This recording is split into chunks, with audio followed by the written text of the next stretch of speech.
solve, in quotation marks, we cause these other problems to be created. If you subtract solutions from the problems, you find the unsolved problems, right? So the blue line is the unsolved problems, and it also grows exponentially. Ah, damn civilization. The technological civilization is not working. Okay, so this is one of the most difficult topics to communicate with the general population and with anybody, actually, in most cases, because we are so we have been born into this phenomena, and it is very difficult to criticize it. It is very difficult to show to people what kind of downsides it might have. It is very easy to see the positive sides of the civilization when you are looking locally. Of course, it is possible to make things better, but it is not by more technology. What I mean by that is that there are no technological solutions. So on the left we have problems, and the right we have solutions. So the problems are in red and solutions are shown in green. And on the right hand side we have a system. It's a very complex system comprised of billions of components, abiotic system, and has organisms, and humans part of organism, and humans have also technology, tech here written. Once humans start new novel solutions, in quotation marks, solutions, and by using their technology, this leads to further problems, more and more problems, in a growing manner, in an exponential manner. So let's see. So this red arrow is inside humans, you see. So this is the problem. So it means humans have one problem. Let's say in history humans had a problem. Maybe food was scarce, and they wanted more food, more secure food, or child mortality might be some problem. And humans came up with a solution, a novel solution. They didn't leave it to nature. They came up with a novel solution. That novel solution has unintended consequences. Why? Because in a complex system, you can't change one part without affecting another part. So let's say it affected the abiotic system, ecosystem, maybe atmosphere, or water. Let's say they found some technology that diverted the river away from, let's say they irrigated the agricultural land and the river dried, and further down they couldn't have some water or such things, and maybe organisms got affected. And then at the end, of course, humans are also affected. So as you can see, they found one solution, in quotation marks, the green one. So they had one problem. They proposed one novel solution, technological solution, and then that solution caused other problems. Let's say two other extra problems. Now they must solve those two other problems, but they are happy with the solution because they say, oh, we acted cleverly, we solved that first problem. But now they have two problems. On the left side you can see that there was one problem and -1, supposedly a solution, and then it brought two more problems. So they get rid of one problem, now they have two problems at hand. Why two? Because it is such a complex and connected system that when you affect one thing, it affects many things, and when you change one thing, it is connected to many things. That's why the problems come amplified in number. Okay, so let's see. So humans, because they said, well, we found the solution to the first problem, we can find the solution to the new problems that we created. Maybe they are not aware of it, that they have created these two extra problems, but maybe they are aware, maybe they are not aware, but they said the first one worked, so why not the second? So they propose another technological novel solution to those two extra problems, and let's say they solve it. Okay, and again, with the same with the first one, the unintended consequences of this disturbance to other with this solution. So what humans call solution is actually a disturbance to the rest of the natural system, to disturbance to natural balance.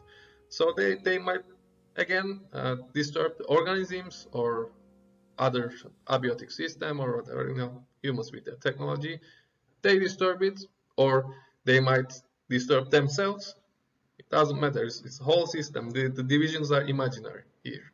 We just call humans humans, and now everything is just this interconnected whole system. And let's say those solutions, of course, turn back to humanity as more problems. Why? As I said, due to unintended consequences and due to the multiplying nature of the system. When you give an input, it multiplies it and gives you more and more problems.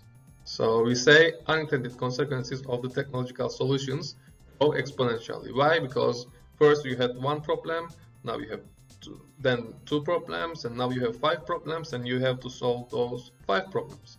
And you can see how it will go. It will grow exponentially. Of course, not forever, but as the system is too big, billions of parts, it will grow quite, almost undisturbed. It will grow exponentially for probably a long time, until the system will get rid of this technology, or the humans, or altogether. Somehow you might ask questions like, what about doing more with less? The technology is not improving. We are getting more efficient and maybe less destructive for a given function. Let's say computers are becoming more and more efficient. I bet they will find a way to keep Moore's law going, which is right now failing. But let's say, if we believe in such thing, that we can always improve. Yes, maybe if you look locally just at the computers, you might improve, which I argue that it is not also possible. But anyway, let's answer. At the product level, let's say a computer, efficiency might seem like increasing, but at the system level, things are different. As an example, if you look at computer technology in isolation, you might say that computers reduced their negative impacts on the environment for a given computation power. However, to understand the full impacts of computers, we should also take into account the extent of destruction that the computers have enabled. Also, rapid development means all technology becomes obsolete, hence becomes waste. You can also recycle that, and up to a point you can't. There is also a limit to that, thermodynamical limit for efficiency. You can't. After a point, it becomes like your efforts need to be huge to So there is also a limit to that. And often there is a limit to the efficiency, as I said, and it is not always possible to find sustainable alternatives to a given unsustainable technology due to the complexity of the system. Let's say now we want to phase out fossil fuels, and people propose many other renewable energy technologies. As I said before, uh, all of them have limitations of their own, and now we have climate change problem, and the fossil fuels are the bad guy because we have been using them for a long time. And if we discovered renewable energy first, before the fossil fuels, maybe we wouldn't pollute the atmosphere, but we will pollute the water with renewable, with mining and all the things, and uh, it would be also destructive, unsustainable, and we might say, oh, let's use fossil fuels because the atmosphere is still clean, so we don't have much problem with it.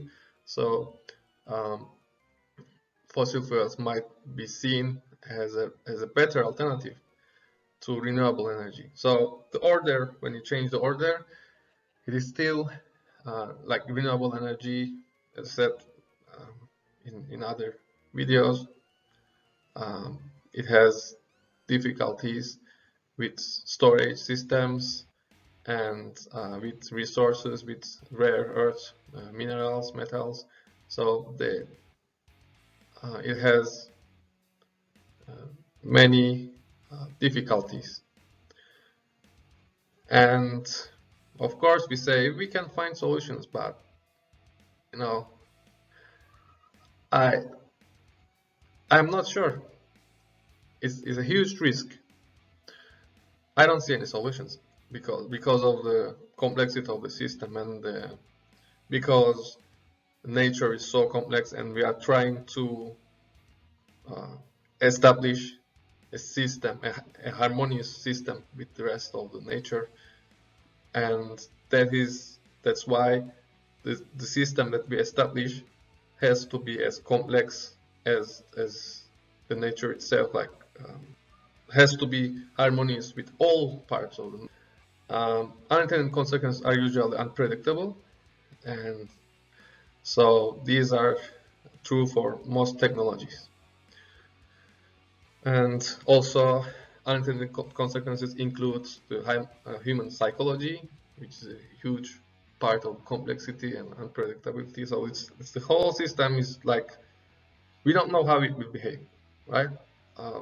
As I said, we can't predict it, but we can predict it only at a certain condition. The natural balance, we know things work, so we can predict that if we approach to natural balance, undisturbed situation, then we can say, okay, this is sustainable, it's good. So going back to nature, we can only know that as a reference point that it worked.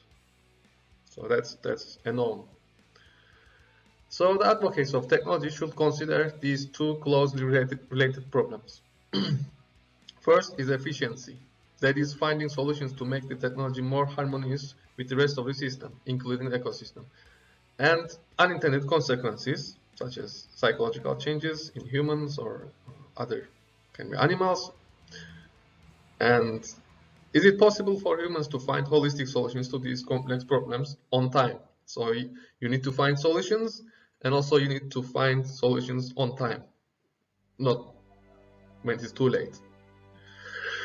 So let's assume a theoretical case. First, we understood from the first slide, second slide actually, that problems grow exponentially due to unintended consequences, right? So due to the inharmonious change, problems grow exponentially. We understood that.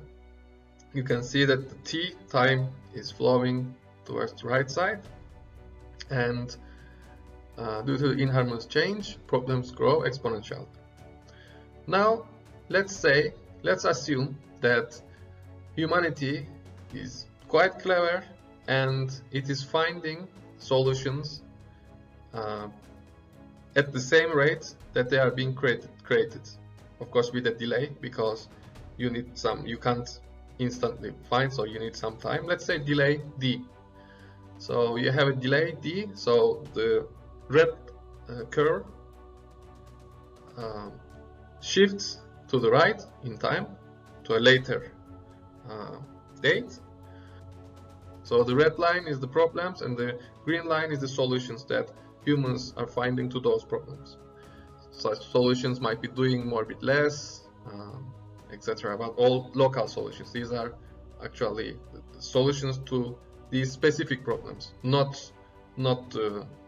considering the whole system, but just as the problems come, humans just solve that particular problem, with disregard to the whole system, just looking at locally to the problem and just coming up with ideas how to solve it.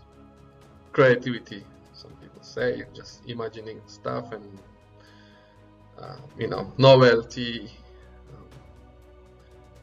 People just like to talk about novelty a lot and imagination and such things. And if it is just local thinking, local solutions, then it is actually a harmful thing. Actually, it is better not to act than to act with local thinking.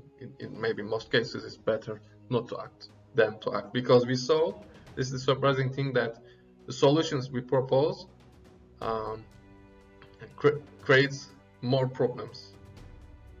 Technological solutions, let's say. Not going back to nature, not living minimalist or such things, but technological solutions, because they are novel. So living minimalist is not novel. Humans have been living minimalist during all history, so it's not a novel solution. But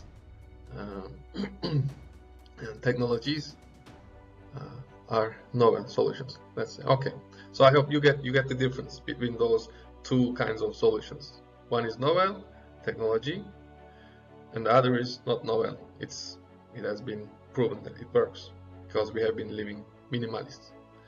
Anyway, so the green line, as I said, it grows exponentially as well. But here's the interesting thing. You might say that we are doing good when you look at this graph. We are solving the problems at the same rate as the problems come show up. So let's see. So this green line is advertised as civilization. So they say, you see, we have computers. You see, we have that. We have that. You see, we are just transporting. And we have everything so comfortable. They show you these solutions. The green line. Okay, the exponentially growing technological power and everything. Just okay, we can fly fast. We can go to Mars. They're showing you this. And obviously, not grow forever. It is the roots of problems and the loss of connections in a finite system, I mean ecosystem. So this green line cannot grow forever because it is the root of the problems. So it is causing the red line without knowing it. So that's the problem with civilization, that the green line seems so good because it's solving, and actually it's not solving, it's creating the other red line. So there's a feedback there. So the problems, as they come, we try to solve it, and once we solve, in quotation marks, we cause these other problems to be created. The red line is is hidden from the public. So as much as possible, you might hear in the news some the climate change and such things. That's the red line, but they use it when they want to increase the green line. So we have a problem, climate change, we will solve it with renewable energy. So they show you the green line. Okay, so whenever they want to grow the green line, they show you the red line. parts of it, some problems in it, but they don't mention all of it. They show the green line, but you should know that the red line is always bigger than the green line.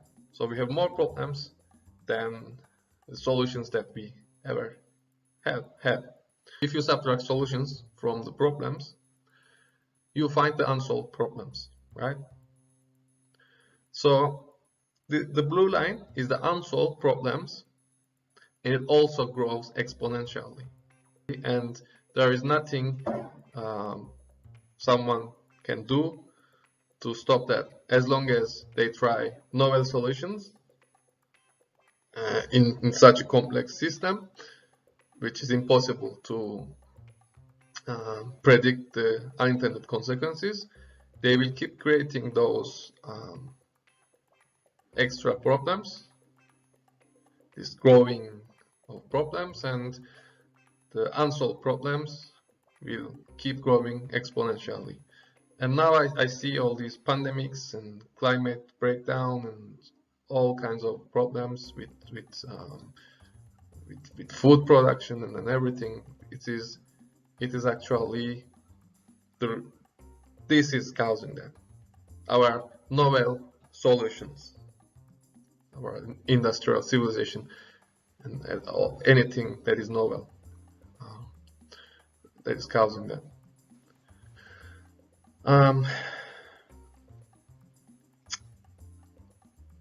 Okay, so anything that is novel, I was saying, like, you can have some new ideas but no, it's not a new idea. I think indigenous people had this living in harmony with nature, early minimalists. They had these ideas, and that's how they lived without much distraction, I think. Anyway, so I hope you understood why I'm thinking this way, and write your questions, comments, criticism down below in the comments section, and give a thumbs up, and see you in the next video. Thank you for listening. Go vegan, live minimalist.